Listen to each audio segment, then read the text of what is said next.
All right, lights, camera, action. Hi there. Let's get that picture-in-picture out of the way and I'll give you a little tour. I'm Ethan Schoonover and this is a tour of our video conferencing setup. I'm going to start this tour by just walking through the main things that it can do. It can do some cool things. You can see here, this is what we've got going on. And it looks like maybe an elaborate setup. It is not an elaborate setup. Not hard, at least. You could easily do this yourself. So let's talk just sort of about the main functions, and then I'll talk about the main pieces. Now, main functions are, I've got a nice high quality camera that I'm speaking to right now. We'll give you a tour of that in a moment. I've got a table camera as well that I can switch to. I'm doing all this with just a quick one button press and the switching that is. You can see I'm zooming in and out as well. So this is used primarily by my wife. She has textbooks that she teaches off of for calculus, and she has those textbooks open. She can zoom into them if she doesn't have soft copy, and she can write on them. Additionally, so I use this, my wife also uses it. So obviously we've got this remote view. This is actually a screen capture. So I'm actually just outputting whatever is on the computer screen. That was a video feed a second ago. And here you can see it's a Chrome browser. So this could also be, for instance, Spotify. And if it was Spotify, then let's go ahead and we'll play. And you can hear, I'm actually switching over to a different audio feed right now, but this is the background track. So my wife can be playing background audio, and her students will hear it. And we'll turn that off. All right, so yeah, so we're able to look at a computer screen, and then we also have, as you saw a second ago here on the table in front of me, we've got an iPad. And this iPad right here, I'll go ahead and turn this on, and we'll just unlock it. All right, and so my wife just has this plugged in, and it's a single cable plug-in, and then she's able to just quickly draw equations and, you know, do any sort of graphing or whatever it is she needs. So, and we'll turn that picture-in-picture off again. There you go. So those are sort of the main four things that it does. It captures video from this camera. It's got the table cam. It's got the iPad capture, and it's also got the computer capture. And those are four inputs. And in this case, now we're going to switch over to the computer capture, and I'm going to give you a sort of a handheld tour of this whole thing using a remote iPhone that I've got running. Now, one of the reasons I didn't switch over right away is I've been talking to a shotgun mic overhead, which I'll show you in a moment. But the audio that you're going to hear, I'm going to switch over to it, is coming in off of the wireless feed from the iPhone. And that audio is, along with the video, is delayed by like a quarter of a second compared to the video that you're seeing right here. The reason is that video is wireless coming in over the network. So I'm going to switch over entirely to that audio and video so that it's not out of sync and we're not using the mic overhead. And again, I'm doing this all by just pressing a couple buttons on the HDMI switcher, which I will show you in a minute. Okay, so now this is the audio from this camera, and I want to get the video feed up on the computer monitor, and you can see that we've got this little iPhone that I'm going to grab, and I'm going to bring this over. Let's introduce you to the iPhone real quick. So here's the iPhone, and this is just spitting out an NDI signal. NDI is an open video protocol, and that video signal goes over here to this computer. So, well, we're looping now, that's fine. But this computer this is running an application, which is an NDI receiver, and that is then in turn going out over the HDMI cable output from this computer over here to the HDMI input, number 3, on the HDMI switcher. This is, again, an ATEM Mini Pro from Blackmagic Design. Blackmagic Design makes multiple models of this unit. Some are cheaper, some are more expensive. Almost all the models are going to work for this, what I'm showing you in this demo. So let's see. If I click this button, I'm going to switch the input that I am actually recording off of live. I'm going to switch that input over to the different inputs here. So you can see. And we've also got the iPad input. All right, and you can see there was picture-in-picture that comes up with these as well. That's set up like that right now for my wife when she does teaching. We always want her to be visible to her students. This is a multi-view monitor, and so this HDMI switcher is actually outputting the multi-view, and you can see I can switch over to just single view or multi-view. Multi-view is real convenient because it also gives us the audio levels as well, so we can see what the audio looks like. So this is actually the audio coming in from the application over here, from the iPhone, and then it's getting the input over here to the HDMI switcher. So I've got a second mic right here, and then I also talked a little bit about having a shotgun mic overhead. This shotgun mic is a Zoom field recorder, an F1 field recorder with a shotgun attachment. Totally overkill, actually, for what I'm using it for, which is just primarily just overhead shotgun mic, permanently mounted. It's just what I had on hand, so that's why I'm using it. And really, if I was going to replace one component of this whole setup, it would probably be the shotgun mic. I would replace it with some other pencil mic, some other shotgun mic or something like that. Cardioid. We've also got a softbox here, and this softbox is color tunable. It's a newer 660.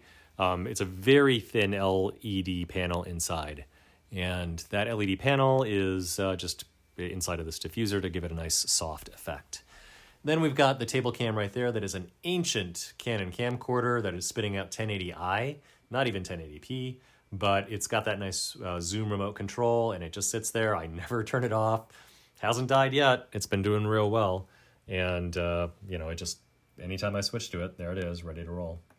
So, yeah, so that's, those are the sort of the main feeds, the main mic and audio and video feeds. And maybe I'll zoom out here a little bit and just walk you around and make sure that you understand all the different parts.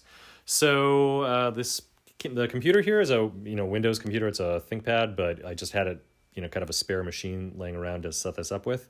It's gonna be a Mac. All this stuff will work just fine on the Mac, and the reason is that this A10 Mini Pro, which is the heart of the operation, outputs basically a webcam feed to the computer. This particular model can also stream directly to YouTube, which is cool. And this is just like a, very cheap and cheerful monitor that I got off of Amazon. We can walk around the back here. And I had some kind of janky Visa mounts sitting around that I used. And then this is like a standard photo grip head right there, and just a photo grip arm and a super clamp. You can see all the inputs on the back of the A10 Mini Pro. We've got, a lot of spiral wrap going on. As you can see, love me some spiral wrap because it keeps everything organized. In fact, we'll look over here and you can see that this whole setup, in-wall speakers, by the way, I don't know if I mentioned that, but we've got really no visible cables. So I've really tried to keep it as tidy as possible. We've got this strut on the ceiling, and then we've got these 5/8" steel tubes coming down off some photo grips. And these are all modular, so I can actually disconnect the power and the HDMI and the audio and all that. I can unplug all that stuff up there by the strut itself and then take off these big pieces. It's just nice to be able to keep this room in good condition for use for other purposes. Let's talk about the primary webcam feed here. So it's not a webcam, obviously. This is a mirrorless camera. It's a Fuji X-T3. Why did I choose this camera? Well, I love the Fuji X system, but this is my primary still photography camera. And it's inside of this teleprompter. Reason it's in the teleprompter is threefold. One, it's a teleprompter. I use it sometimes. You can see there's like a 50% glass mirror there. And 2, it keeps the dust off the lens, and it's a lot easier just to clean this off. And 3, this is a fixed mount. It actually provides some protection, and it's a fixed mount. So I guess 4 reasons. The fixed mount means there's a little quick release here, and I can just drop this camera in, and it's going to be in exactly the right orientation. I don't need to worry about that. It's just going to shoot right over there to the chair. Then the camera itself takes USB power, and it spits out HDMI via this mini HDMI cable.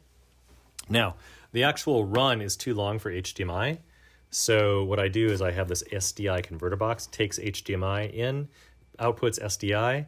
SDI goes out on coax, and it runs a lot farther without interference than HDMI would. This goes into the wall here, goes down, goes into the closet, keeps the cables tidy. But so that's what's going on there. SDI is great. And then underneath this table in the cable rack, there is another SDI to HDMI converter. And then that signal goes into this A10 Mini Pro box right there. So those are, let's see, I guess that's most of the big pieces.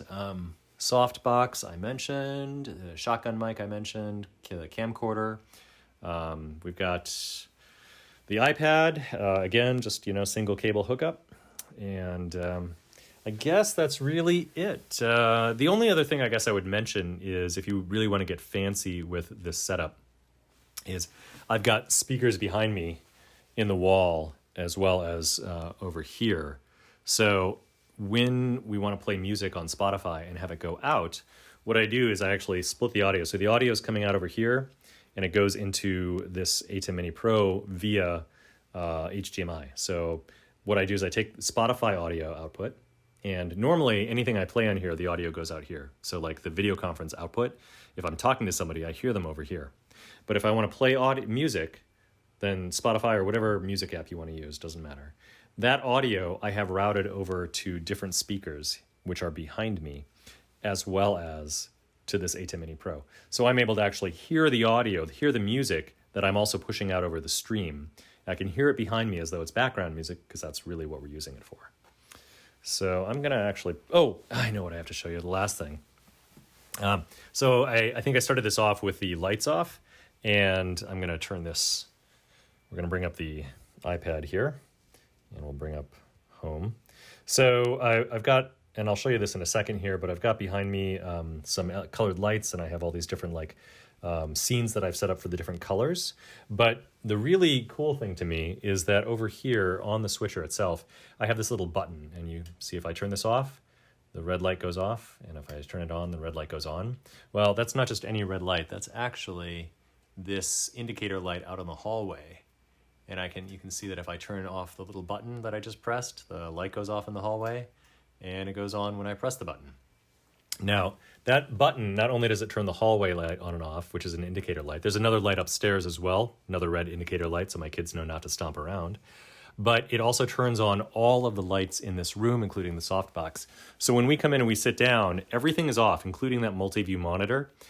We just sit down, we press that one little tiny red button on that white box, monitor comes on, softbox comes on, room lights come on, the red light goes on for recording, and you're ready to go, and that's it. So very convenient. I'm gonna set this guy back down on our tripod, and now I'm gonna walk over. What I'm gonna do is I'm gonna turn off the audio to this guy, and so you're now hearing the audio off of, we'll turn off picture-in-picture, hearing the audio off of the shotgun mic that I showed you, and that's the whole deal. That's the whole shebang. So, it seems, I guess, complicated. It's actually not that complicated. The key thing is really that ATEM Mini Pro from Blackmagic Design. It's doing a lot of work for us. If you are clever about the way you set it up, you get that cool, I gave you a handheld tour with an iPhone, and it went out. I could have been streaming that to YouTube. I could have been recording it like I'm doing now, or I could be doing a web conference with that same setup. This is all just a webcam feed coming out of the ATEM Mini Pro. So if you have any questions, I'm at Ethan Schoonover on Twitter, and I would be happy to answer questions about how we set this up. Don't feel like it's too complicated. It's mostly just a matter of sitting down, figuring out that little ATEM Mini Pro switcher. There are other HDMI switchers. That's just the one I really like. One thing I do want to mention, I'm running that switcher off a 5 amp power supply instead of the 3 amp power supply it comes with, and I found it to be more stable. I've never had a problem with it running off of 5 amps. With 3 amps, I occasionally had some multi-view monitor output issues, but they weren't really bad. So again, shout at me with questions. Happy to answer them. Bye.